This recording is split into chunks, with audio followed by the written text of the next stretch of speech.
Et bienvenue à vous. Alors, on va peut-être enchaîner tout de suite sur les élections ukrainiennes par rapport ou en regard des élections européennes. Est-ce que vous pouvez, Emmanuel Todd, ou est-ce que vous pensez qu'il est possible de mettre ces deux élections en regard?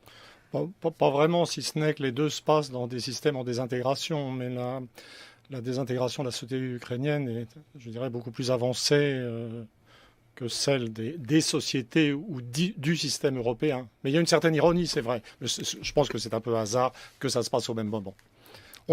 Si on prend l'ensemble de ce qui se passe en Europe en intégrant la Russie, euh, c'est comme si on était en ce moment un peu en train de vivre le match retour de 1990.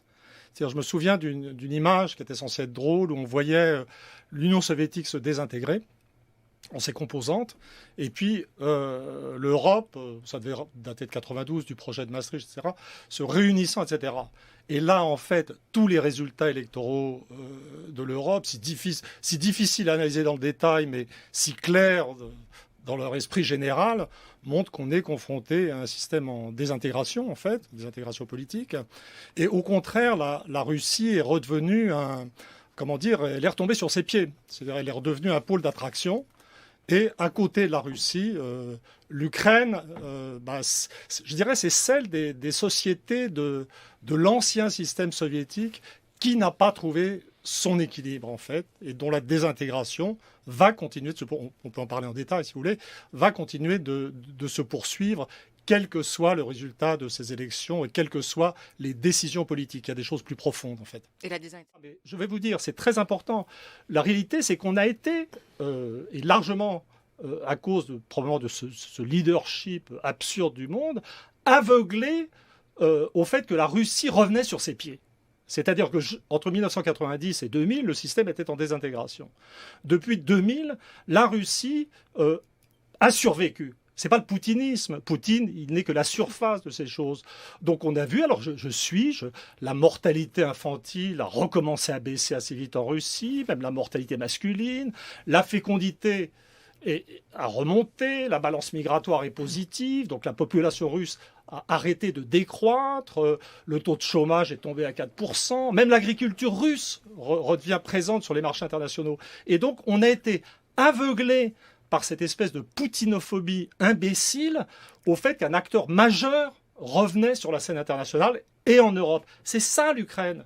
Quand on arrive, quand vous voyez Steinmeier et ses petits camarades foutre le feu à Kiev, etc., pour tout d'un coup s'apercevoir que les Russes sont remis sur leurs pieds, n'ont plus peur, et que eux, à la différence de Poutine, n'ont pas d'armée qui était en plus retapée. Vous voyez, donc le problème n'est plus la poutinophobie. Le problème, c'est intégrer dans notre esprit, dans notre représentation de l'Europe à venir, le fait que la Russie est là pour rester et que sa puissance relative va augmenter. Parce que les Russes, maintenant, ont ce qu'on n'a plus nous.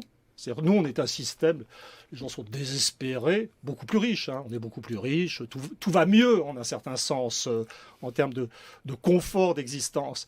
Mais les Russes, comme les Allemands sans doute, sont en train, je dirais, de retrouver la fierté d'être Russes, tout simplement. Chose dont je ne dis pas qu'on aurait besoin d'être fier d'être russe ici. Mais un petit sentiment de fierté d'être français serait pas mal. Frédéric. Bien entendu, il y a des valeurs universelles, mais la politique internationale, ça n'est pas non plus faire comme si des spécificités culturelles nationales n'existaient pas. Je vais vous donner un exemple. Peut-être je vais vous surprendre. L'Ukraine, dans sa partie principale, occidentale, est assez différente de la Russie sur le plan des structures familiales. Il y a une culture qui est plus libérale, peut-être plus bordélique, plus anarchique aussi, mais il y a une différence. Donc, dans un certain sens, jamais je n'ai dit ou considéré que l'Ukraine, c'était la même chose que la Russie. Mais tout ça, je dirais, ça fait partie des choses qu'il faut intégrer dans l'analyse. Donc, alors, la Russie est vraiment un cas très particulier parce que moi, je parle de démocratie autoritaire. Il est soutenu par 80% des Russes. Hein. Je veux dire, Hollande se contenterait de la possible. Je veux dire, en fait, si on croit vraiment à la démocratie comme représentation du peuple, etc., le type illégitime actuellement, c'est plutôt Hollande et le Parti socialiste. Il faut être honnête. Poutine, il a 80% de la population russe avec lui. C'est une population qui doit avoir une certaine sympathie, je dirais, pour un mode un mode de gestion autoritaire. Je me suis perdu dans mon développement. De quoi je parlais? De la démocratie. Oui, et donc vous avez en Russie une culture qui ne nous est pas absolument semblable et qu'on ne pourrait pas accepter pour nous-mêmes. Je veux dire, par exemple, dans mes fantasmes les plus fous, si j'imagine une Europe en désintégration, mon premier réflexe, c'est l'idée de fuir aux États-Unis. Parce que moi, je suis proche, personnellement, du monde anglo-américain. Mais le paradoxe de l'histoire russe, c'est que la Russie s'est imposée à elle-même des souffrances extraordinaires, vraiment, et des choses horribles. Mais la réalité de l'histoire en Europe et ailleurs, c'est qu'au fond, on a plutôt bénéficié de la Russie comme facteur d'équilibre. C'est la Russie stalinienne qui a mis à bas le nazisme. Et aujourd'hui, je dirais, ce que les gens ne semblent pas arriver à comprendre, c'est que même si on pense que les États-Unis, c'est pas si mal que ça, on leur doit notre modernité, et on y fuira si ça commence à chauffer en Europe. Il faut accepter l'idée que des États-Unis tout puissants au monde et sans rival stratégique ne sont une bonne chose pour personne, et surtout pas pour eux-mêmes. Voyez, et que la Russie, en tant qu'acteur stratégique de pôle d'équilibre, est une chose positive dans le monde. C'est ça le paradoxe russe. Un système dans lequel on ne pourrait pas vivre, mais dont on doit admettre qu'il joue un rôle d'équilibre positif sur la planète. Antoine. Je voudrais revenir à...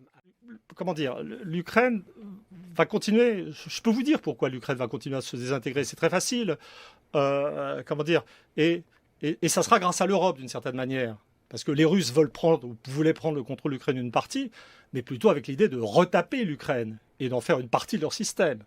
Le seul projet ou la seule réalité de l'Europe ou l'Ukraine, c'est lui piquer sa main-d'œuvre qualifiée.